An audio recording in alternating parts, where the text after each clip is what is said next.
I awoke on the day of my reconstruction. Grogginess left my body like a rusted machine. The room seemed to stretch for miles in my drowsiness, an eternal void that I lay in the center of. I reached my arm as far left as I could, rolling onto my side and grasped my cane. It eased the pains of walking.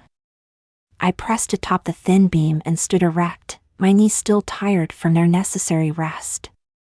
Upon dressing myself, I made my way to the front door of my creaking home.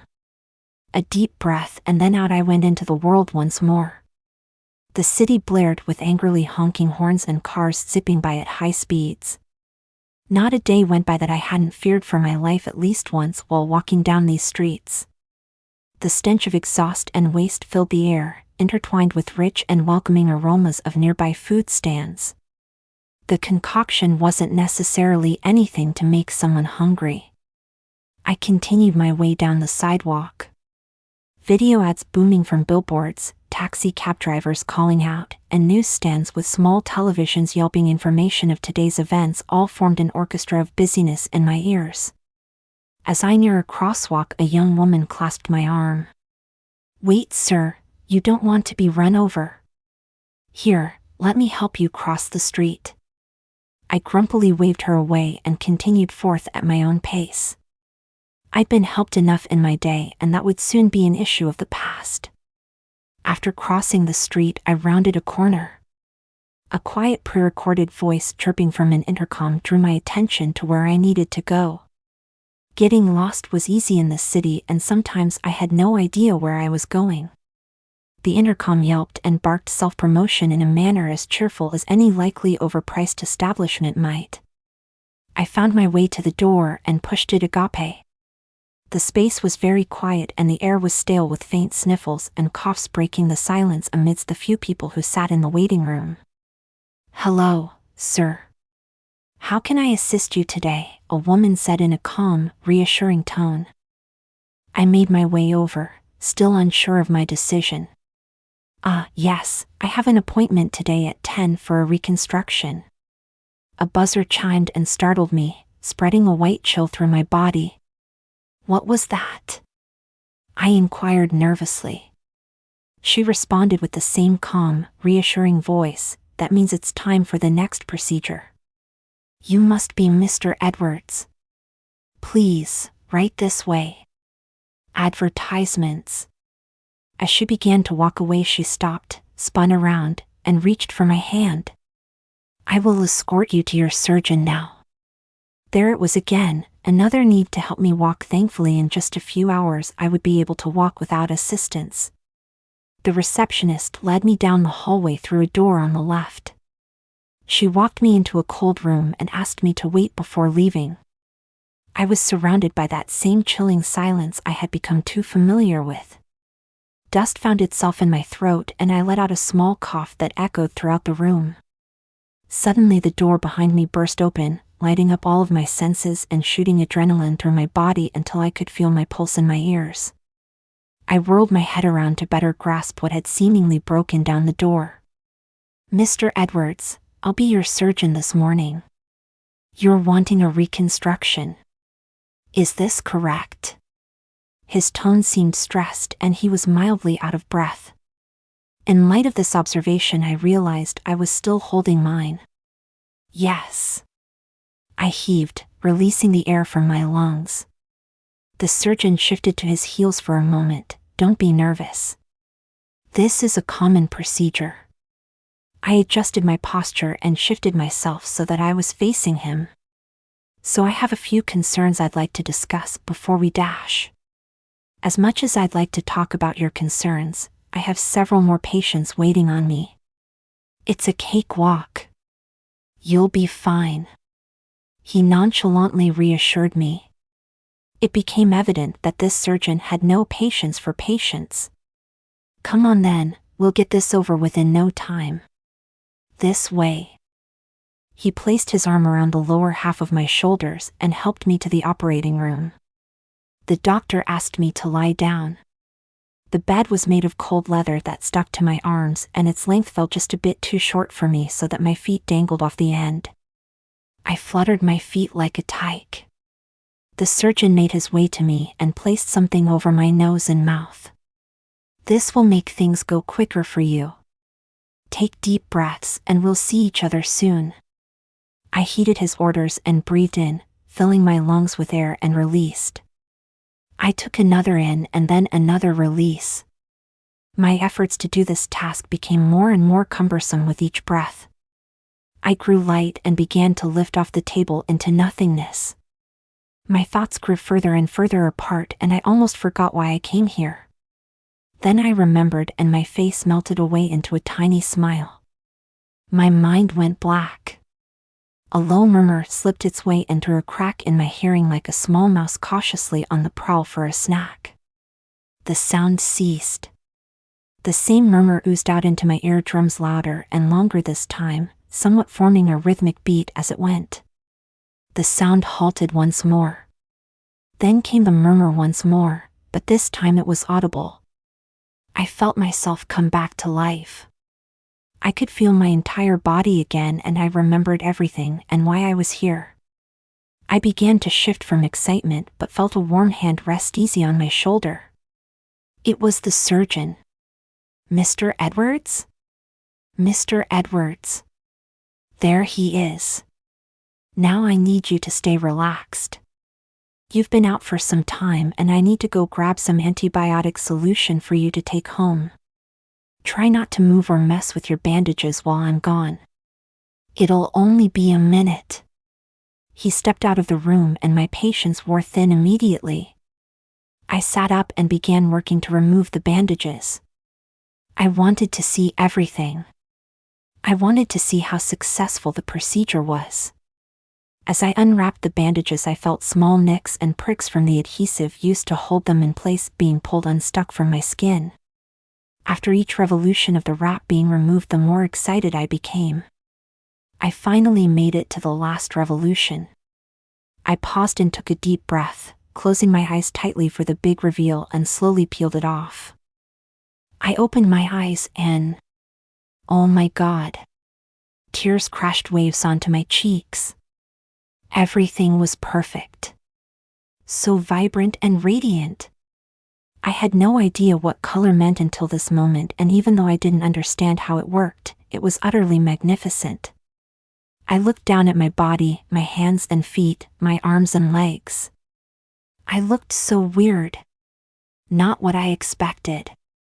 I stood up and began wandering around the room, examining everything I could, or at least felt was safe to touch. I reared my head around in every direction until my heart dropped into my stomach. Is that me? Time stopped as I neared the mirror and looked at who I was. My salt and pepper hair, the slight crook of my thin nose, my dark eyes, the strangest colored lips, and the ears aside my head that have been my best friends since I was born. To be honest, I think I looked pretty good for my age, but what did I know? I had never seen anyone or anything before. Attractiveness was just an idea and feeling to me. I knew things felt pretty, but that's different. The surgeon wasn't back, and I didn't feel any negative effects. I merrily made my way into a dim hallway, and the moment I did, what I saw will ring through my soul and memory for as long as I can bear to stand it. Shivers shot down my spine. I couldn't move, petrified with fear. Before me was a creature sprawled across the floor, as still as silence, watching me. It had to be a demon or apparition of some sort. What was this foul being, and why was I not told about this? Is this why the surgeon was taking so long?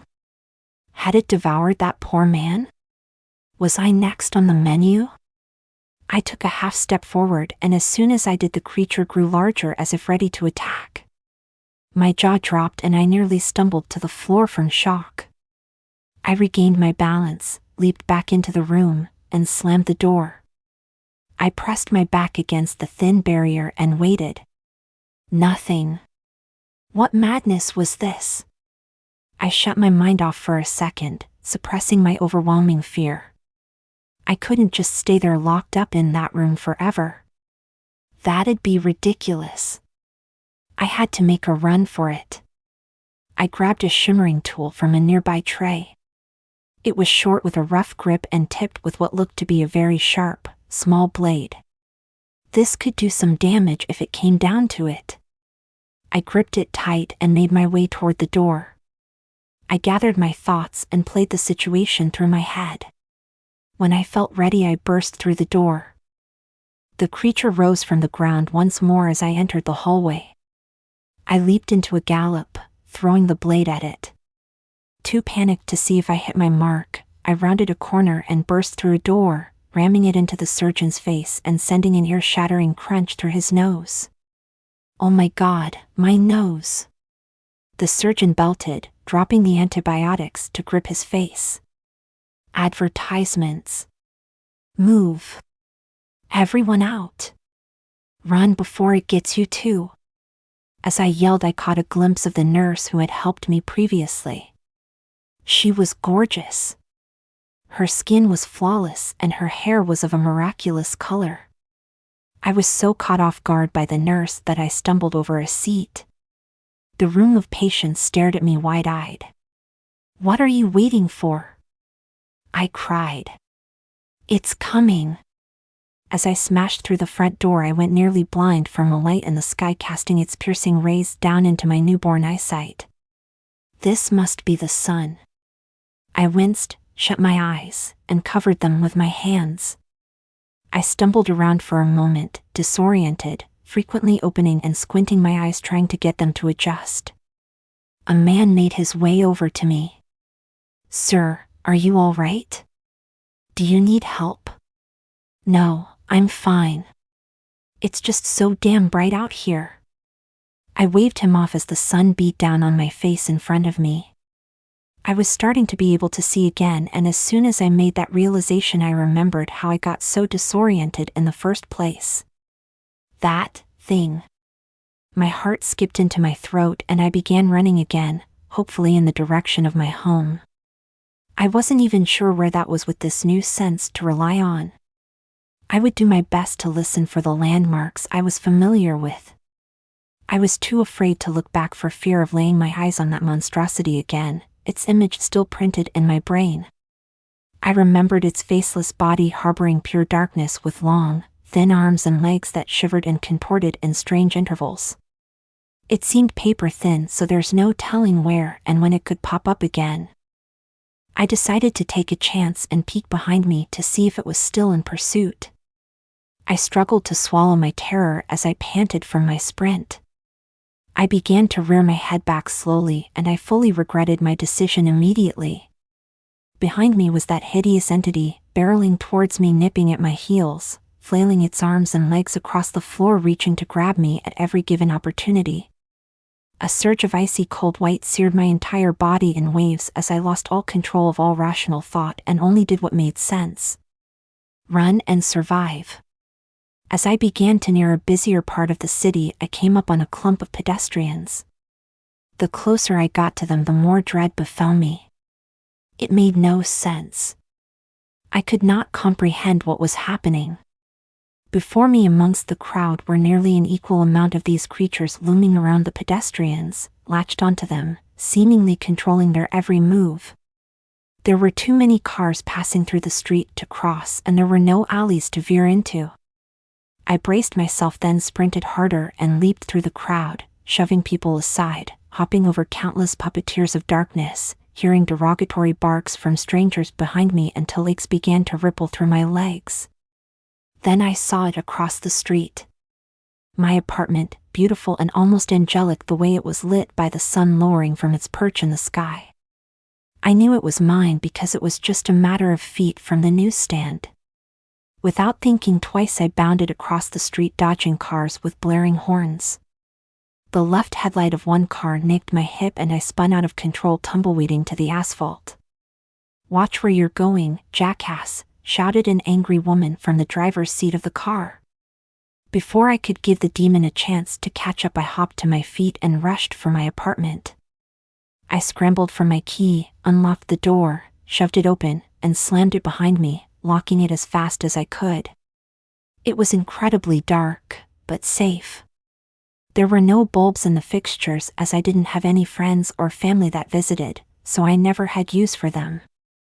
It was an old apartment and I had been there for many years. For my protection, I asked the landlord to add a layer of brick to my windows to prevent intruders from preying on a blind old man. I already knew my home by heart, so traveling through the darkness was second nature to me. I waited until my eyes adjusted to the darkness. Neat things, eyes, how they can do that. My brief moment with sight was only a memory for now, but what I remembered still glowed bright and vivid in my mind, colors with their vast variations, the shape and form of all things that were once only felt sculptures in my imagination, my eyes' sensitivity to light being so new and oblivious to harm's way, and the fascinating glimpse of myself and what I truly was. It was overwhelming to say the least, but wonderful to know things now that I thought I never would. I cautiously scouted every area of my apartment to be sure I wasn't in any danger. All clear. When I felt calm again, I made my way to my bed. Once I reached it, I realized I had left my cane back at the surgeon's office. The fact that I no longer needed it was a comforting thought, but it didn't last upon quickly remembering the nightmare that these eyes had brought with them. Was this normal life for people? Have these things always been here and I just didn't know it? The thought made the hairs on my neck stiffen. This was not what I had imagined life would be like with vision. This was not what I wanted. Always being watched. Always in danger of being ripped apart or controlled. I had a well-stocked cabinet of food. I decided to stay indoors for a while. 2 weeks had passed since my last outing. The irony of it was that I remained in total darkness for this entire period.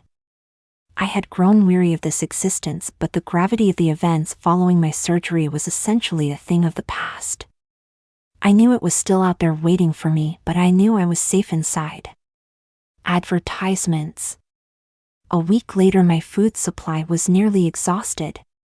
My heart was cold and my sight was moot. Years of saving for this surgery only to be rendered useless inside my own home. I decided to make a deal with myself. If I was going to go out there and die on the spot or have my consciousness sucked out of my brain, I would no longer live in fear. I would become oblivious. And I would never see it again. My wit's end had arrived, as well as a solution. I would cut out my own eyes. Yes, that was it. These twin curses. I stormed to the front door. I stopped and thought to myself, if this thing is there, then let it be done and my decision final. If it's not, then maybe I really am just fucking crazy. I wasn't sure which result I preferred. I unlocked the deadbolt and ripped open the door. Light billowed through my apartment once again, sending my eyes into a stinging frenzy. The sun was nearly directly in front of me, filling the sky, as if it had been waiting to greet me all this time. I raised my eyebrows high and blinked rapidly, getting my eyes to adjust. It was incredibly hot out and the air was thick and humid. I could feel a bead of sweat start to form just below my hairline. When I could see again, I scanned out around me. My senses were as sharp as a knife. I was ready to see that demon gnashing at me. Nothing. I took a step forward onto my stoop and scanned. Still nothing, and no one in the vicinity. Had this been some sort of invasion or a major emergency that I naively took as normality? I saw some people on distant street corners and sidewalks, but I couldn't determine if there were creatures among them or not. Had I completely lost my mind before? Maybe this was a side effect of my new eyes. I didn't give the surgeon any time to explain anything. That was stupid of me. But it seemed clear. Perhaps it was over and I was free. Hopefully. I felt a blanket of relief lay over me and sighed as if a heaviness were lifted off. I hopped down from the stoop to the sidewalk and began making my way down the street. Before I took 4 steps, I noticed something in the left corner of my eye, next to my apartment. I froze. I could barely move my head. I was shaking so much. I slowly creaked my neck to the side, and when I saw it, my eyes began to well up with tears. I tried to scream, but I couldn't even breathe. I was so taken aback by what I saw that I forgot how to function. There it was, plain as day next to me. But this time was different. It was latched onto me like the others I had seen in the crowd weeks ago. Game over. This was the end. I finally took in a deep gasp and let out a loud, shrill cry that drew everyone's attention. I collapsed to my knees, shouting and fumbling over my words, uttering pure nonsense. This was it. No more. I made a deal. I looked down at my hands and stared holes through my fingertips. They taunted me, forcing me to keep my oath. Rage filled my face, contorting it into a violent grimace. I slowly drew my hands closer to my face. I crawled my hands up my cheeks like spiders and smashed my fingers into my eyes as hard as I could, trying to reach behind my eyeballs to pluck them out. The pressure on my eyes was sickening. The pain was excruciating. I dug my nails in.